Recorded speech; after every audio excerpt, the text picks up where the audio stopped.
शक्तीपीठ महामार्गाविरोधात पुणे सोलापूर महामार्गावर रणरणत्या उन्हात आंदोलन. 75 वर्षीय वृद्ध महिला शेतकरी सुद्धा रस्त्यावर. राजू शेट्टी आणि पोलिसांची शाब्दिक चकमक. शक्तीपीठ महामार्गाविरोधात पुणे सोलापूर महामार्गावर रास्ता रोको आंदोलन करण्यात आलं. सोलापूर जिल्ह्यातील शेतकऱ्यांनी संतप्त होऊन शक्तीपीठ महामार्गास विरोध केला आहे. रणरणत्या उन्हात स्वाभिमानी शेतकरी संघटनेचे अध्यक्ष राजू शेट्टींच्या नेतृत्वात शेतकऱ्यांनी महामार्ग रोखला. संत सावतामाळी यांची संजीवन समाधी असलेल्या अरणसह पंचक्रोशीच्या गावातील बाधित शेतकऱ्यांनी महामार्ग बंद करत आंदोलन केलं.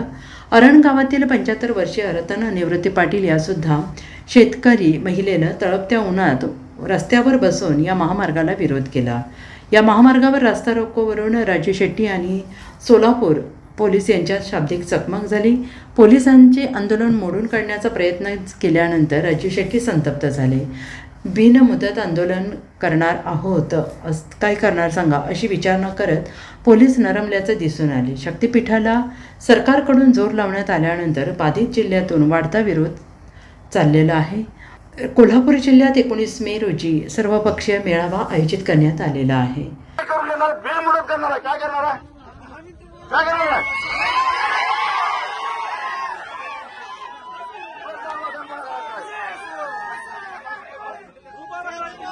नाही